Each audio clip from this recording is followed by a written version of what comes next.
Okay. Kailan ka naging executive assistant ng Lucky South 99?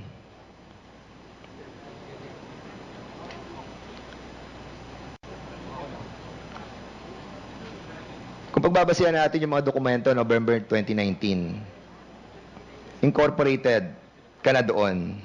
And you were like 19 years old during that time. Am I correct? Correct? Yes po. 19 years old. 19 years old. Paano ka nakapagtrabaho sa Lucky South 99? Mr. Chair, I refuse Mr. po Chair. to answer. Mr. Chairman, Mr. Chair, point of order. point of order. Well, what is the point of order of the... Yeah, Mr. Chair, I'm getting confused. With all due respect to Attorney Topacio, every time Chairman Dan gives a question, it seems that it's Attorney Topacio answering. So I think we should. No, I've been watching you, and you've been whispering. So can we please give the resource person the opportunity to answer truthfully? Attorney Topacio, may we ask you to refrain from answering in behalf of your client? As we clearly stated earlier, the role of the counsel is only limited to advising your client of his or her constitutional rights in this committee hearing. So, Cassie, ikaw ang sumagot. Okay? Yes. Thank you. Attorney Topacio, with all due respect, no, I mean, I don't mean no offense to you, but it's just that let's allow the resource person the freedom to explain her side and to explain how she's involved or not involved in this situation, because this is her opportunity to clear her name. Thank you very much, Mr. Chair. Okay, kasi sino nag-recruit sa'yo sa Lucky South 99? I refuse to testify po. Okay, yun ang una mong ano, no? Yun ang una mong trabaho sa Lucky South 99? I refuse to testify po. Sorry, Mr. Chair. Tinatanong ko lang kung ano yun ang una mong trabaho. Pwede mo naman sabihin iba ang trabaho mo, di ba? Anong unang trabaho mo sa buhay mo? Pasensya na po ulit. I refuse to testify po. Saan ka nag-college? This will not incriminate you. It will po. What? Ang tinatanong ko, saan ka nag-college? I refuse to... Sabi mo, testify. Pilipina ka, di ba? Did you study in the Philippines? I refuse po to testify po. Attorney Topacio, Can let we- this be a warning to you to please allow your client to respond to the question.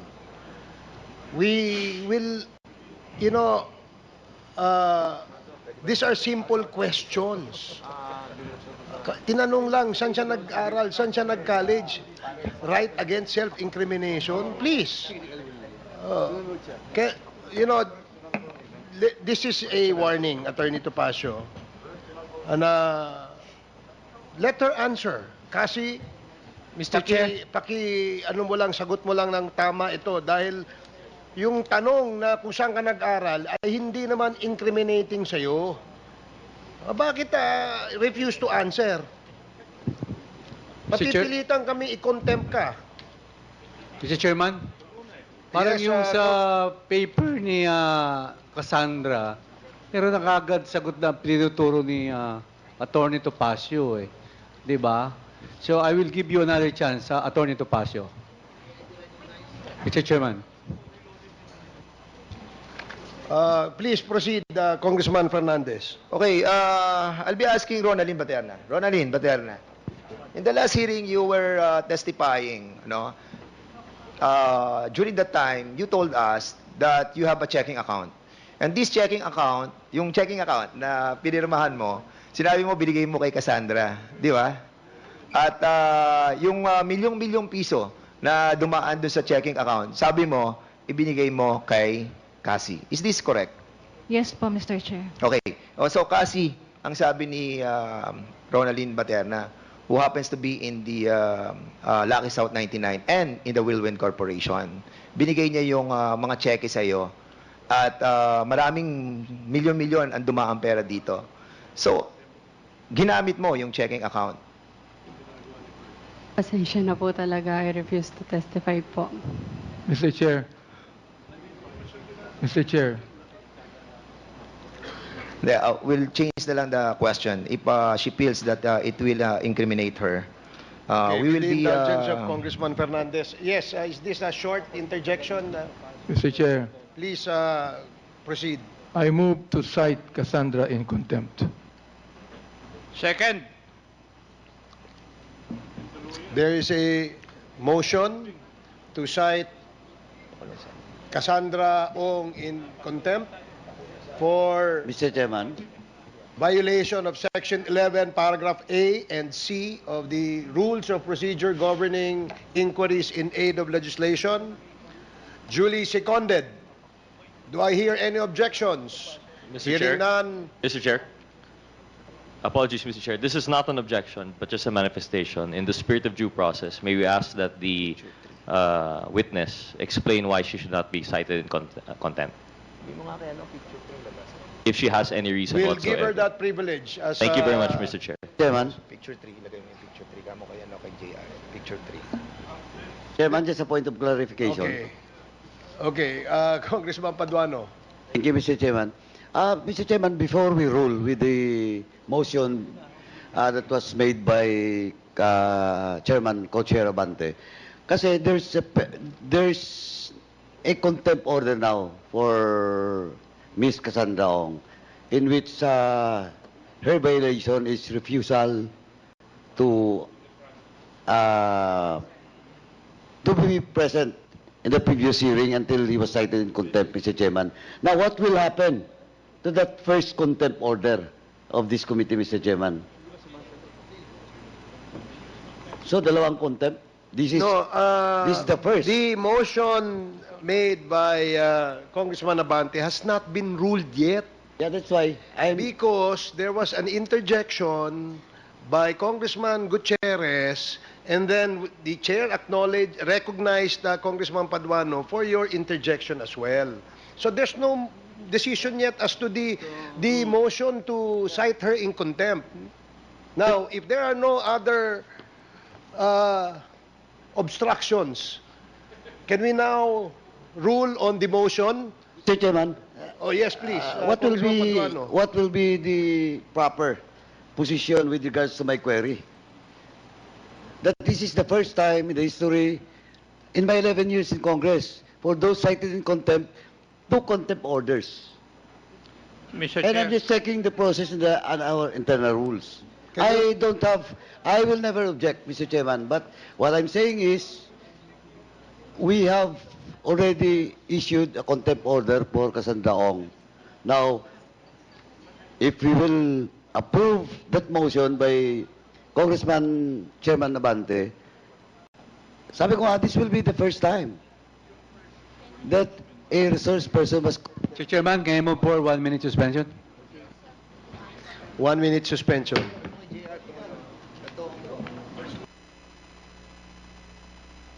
Okay, earlier, the parliamentary status is that there is a motion to cite Cassandra Ong in contempt for the second time for violating Section 11, Paragraph A and Paragraph C of the rules, Paragraph C of the rules of the House. And in the spirit of fairness, we would like to give her the opportunity to answer. As manifested and stated by Congressman Gutierrez. So I will now allow Congressman Gutierrez to direct your questions to Cassandra Leong with a warning to the council that your appearance, again, is only limited to advising the legal rights of your client. And under the same rules of the House, we can also ask you to be cited in contempt and removed from this room if you continue to disobey the warning of the chair. So again, I'd like to ask the counsel, Attorney Topacio, do you understand the ruling of the chair? Yes, Your Honor. I'm only advising her, Your Honor. Make sure that you only advise your client. Otherwise, we will be compelled to remove you out of this room and Yes, Your assign Honor. another lawyer for today's hearing for our witness, Ms. Cassandra Ong. Yes, Your Honor. Thank you. Maraming salamat. Please proceed, Congressman Rog Gutierrez. Thank you, Mr. Chair. Mr. Chair, I raised that point earlier because precisely I agree with the manifestation of Congresswoman Luistro that regarding the invocation of the right to remain silent or right against self-incrimination is not absolute. Again, this is not a court of justice. However, given that we give deference to this right and we protect it, it must still follow the due process provisions and rights that she may have. Given that, Mr. Chair, just to clarify po, when the right against self-incrimination is invoked, first, there must be a specific identifiable crime, and second, that the witness is the one who probably committed the crime. To repeat, the question po, saan ka po nag-college? Now, Ms. Ong, through the chair, most respectfully, kindly justify your refusal to answer that question. Again po, Mr. Chair, I refuse to answer po, or to testify po. Then, Mr. Chair, I think the witness has chosen not to defend the question, and I believe the proper thing now is for the chairman to rule on the propriety of the invocation of the right against self-incrimination. And from there, I suppose, we would then vote on the contempt. Thank you very much, Mr. Chair. Thank you, Madam Ong. Thank you, Congressman Gutierrez. Mr. Chair, Yes, Congressman Acop. may I ask the resource person to repeat her answer to the query of the Honorable Gutierrez? I refuse to testify ba? Ang sagot po ninyo? Ha?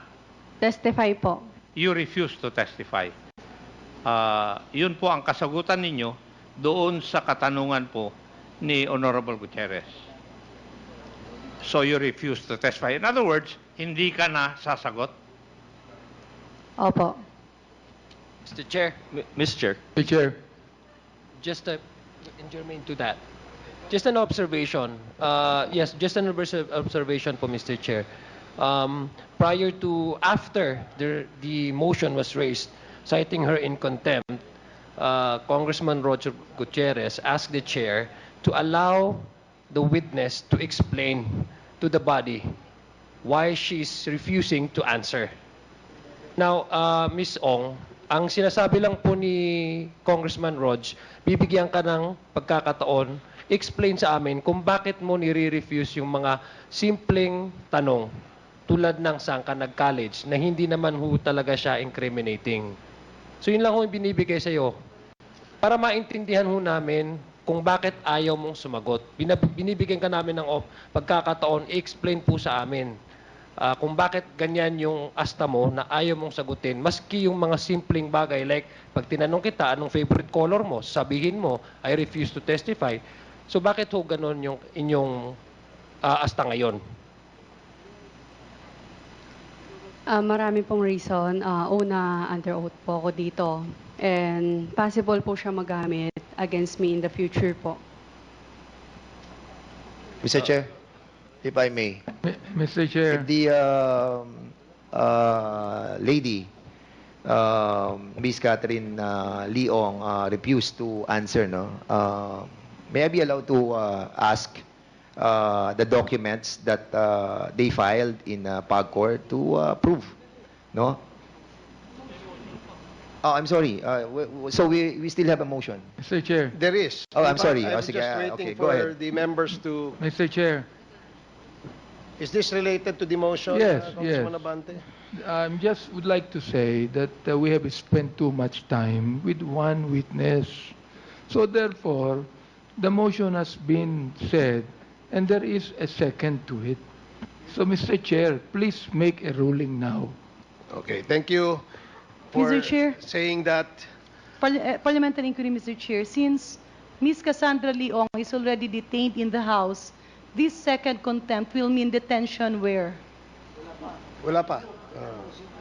And it does not necessarily mean that it will be here. Thank you, Mr. Chair. That is correct, yes. Now, can the chair make a ruling? Yes, please. Salamat. Maganda. Naintindihan mo ang sinasabi namin, Cassandra. In fact, binigyan ka ng pagkakataon ni Congressman Rog Gutierrez na sagutin yung mga tanong na hindi naman incriminating. I am certain that your counsel has been giving you this advice na sabihin mo yang nakasulat dyan na you refuse to testify. Pero gaya ng binanggit namin kanina na mga jurisprudence, ay hindi ka pwedeng magtago dyan sa yung right against self-incrimination mo sa pagdinig na ito dahil pinapayagan ng desisyon ng Korte Suprema na ikaw ay ikumpel na sumagot sa mga tanong. Dahil hindi ka nagko-cooperate dito sa pagdinig na ito, there is now a motion upon the motion by Congressman Benny Abante to cite you again for contempt. And hearing no objections from the members of this committee, the chair rules that you are cited in contempt. Okay. Any other motion? Mr. Chair. Yes, Congressman Adjo. Mr. Chair, may I respectfully request, Mr. Chair, I know for the several committee hearings that we've conducted, normally the lawyer sits at the back of the client. May I request, with all due respect to Attorney Topacio, to please sit behind Ms. Cassandra Ong. Okay, Thank Paige, can you please provide another chair for the lawyer of Cassandra Ong? Mr. Chair, may I make a manifestation? Congresswoman Luistro. I wish to believe that when an attorney is supposed to advise a client, he's supposed to talk to the client, let us say 5 minutes, 10 minutes, but if he does it in every question which is being propounded to the resource speaker, it seems to be he is supplying already the answer to the resource speaker. A situation which we do not allow here in the inquiry in aid of legislation. And I wish to manifest, Mr. Speaker, that every time a question is propounded to Cassandra Leong, Attorney Topacio whispers to the client. And I have no other reasonable conclusion except he is indeed supplying already the answer, far from advising a client.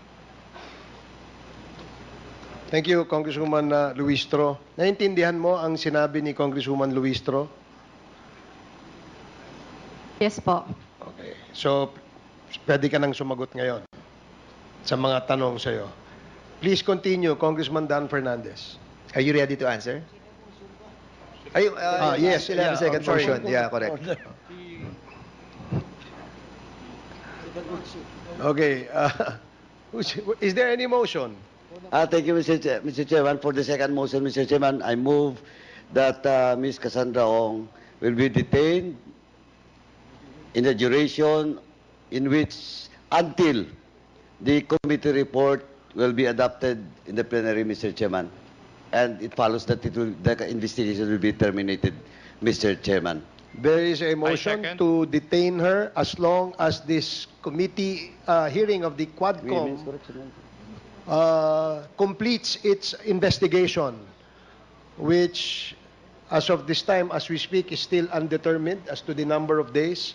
So until we terminate, hanggang matapos itong committee hearing na to, you are cited in contempt and you will be detained as a penalty for violating Section 11 of our rules. Any second? Duly seconded. Any objection? Hearing none, the motion is approved. Okay. Mr. Chairman. Next motion.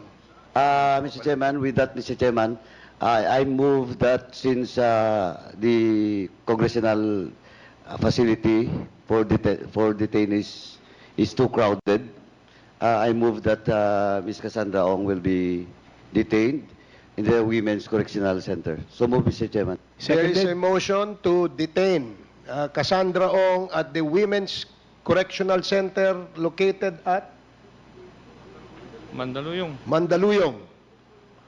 It's a detention facility, Women's Correctional. Duly seconded. Any objections? Hearing none, the motion is approved. Mr. Chair, may I continue? Please proceed. All right, since the Ms. Cassandra Ong will not answer, you want to answer? Mr. Chair? You don't want to answer. So, Mr. Altenco, I'll be asking you a question. Mr. Chair, very short interjection. Can we, what? Very short only. Okay. With the indulgence of Congressman Dan Fernandez, this is related to the About Cassandra Ong. Okay, this is related to the contempt. Yes, Mr. Chair. Please proceed. It is apparent to me that Ms. Cassandra Ong is turning emotional upon hearing the detention in the Women's Correctional in Mandaluyong.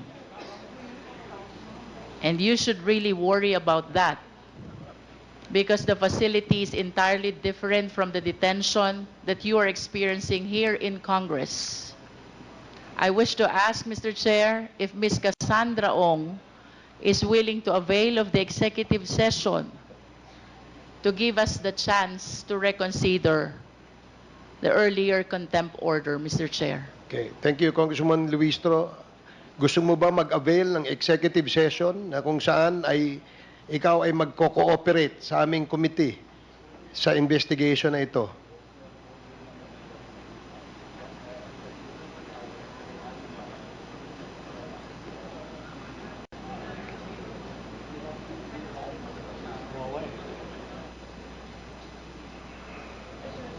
Kasi baka you want to say something sa executive session, ibig sabihin, kami-kami lang. So, if you wanted to avail on that privilege, you can do so para hindi na didinig ng buong bayan. Are you willing to avail of that Attorney Topacio, session? this is your last warning. Please, You are coaching your client. Yeah, please stop whispering, please stop. And kasi I have to remind you as well, that this involves human trafficking. No bail yan. No bail. Sana tulungan mo gobyerno. Kasi sabi mo, Pilipina ka. Di ba? And I will be submitting all the documentary evidences in a while. Because you don't want to answer eh. But sana tulungan mo kami. Nakita mo yung mga namatay, mga tinorture, mga kapwa nating mga kababayan. Now, are you willing to avail of that privilege of having an executive session with all the members of this Quadcom? Yes or no? Paliwanag natin yung executive session. I did explain the executive session. It's a privilege. Tayo lang ang mag-uusap. Tayo lang. It's about, Kasi, ganito kasimple. Kasi, listen, please. Stop whispering to her. Stop. Pabayaan natin siya mag-isip ng sarili niya. Malaki na si Kasi. She knows what to answer. And we will be helping you. Remember, when I told you, over the phone, we will help you. Just cooperate. Be truthful. Be honest. You are a Pilipina. Di ba? Maaring hindi ikaw may kasalanan. Katulad ng tinext mo sa akin, ayaw mong maipit sa mga nag-uumpugang malalaking batong yan. You tell us. Samahan mo kami. Tandaan mo, lahat ng mga tao nakapaligid sa'yo, merong mga sariling interest yan. You think about yourself, you think about your own interest. Yung mga nakapaligid sa'yo, may sariling interest. We want to help you. Honestly, when you texted me, na sinabi mo sa akin, na may nag-uumpugang malaking bato, I really don't want to answer back. You know why? I want you to reveal that in here. But if you cannot reveal it right away, you talk to us. Tayo lang. Lalabas tayo rito. Pupunta tayo sa likod. Pag-usapan natin. Pero tumulong ka sa amin, tumulong ka sa bayan. Nakita mo yung mga taong namatay. Di ba? So you can save yourself. Please. Please. Kapag Kapag pinabayaan mong ganito, sagot ka ng sagot ng ganyan, ikaw madidiyan dito. This can be used against you. I'm telling you. You're not answering rightly. Oh. Kaya, tulungan mo yung sarili mo. If you want to avail an executive session without anybody behind you or surrounds you, tayo lang, kami lang. You want? Pwede pong pag-isipan. Sige. But again, we will be warning you. Ha? The Filipino people are watching right now. And your answer to them is not acceptable. Maraming namatay. Maraming buhay na wala ng trabaho. You can still save yourself. I'm telling you. Mr. Chairman, for the meantime, let's give her a chance to think about it. And ako, honestly, I will help you. Kasi when we talk over the phone, sincerely, I know that you wanted to avail of that help. And we will, Cassie. We will help you. Mr. Chair, Mr. Chairman, before, siguro, let's give her a chance. Bigyan muna natin siya ng 2 minutes. Mag-isip lang siya. Sige. Pero, please, Cassie, if you are about to think it over yourself, ikaw lang. Huwag ka na magsama ng mga tao sa paligid mo. I'm telling you, their own interest is their priority, not yours. Thank you. Can we ask Altenco? Yes, before that, there's a short interjection Yes. by Congressman Abante. And please, let this be the last interjection so that we can complete the Yes. interpellation of a member who has listed his name in the list of interpellators. Thank you, Congressman Cassandra, Abante. pwede bang makinig ka lamang, no? I am willing to withdraw my motion or I will ask the chair to withdraw this ruling kung willing ka na. Pag makinig ka kay Congressman Dan Fernandez, ginagawa mo ito hindi para sa amin, kundi para sa mamamayang Pilipino. Please, tumabayag ka na sa executive session. Please.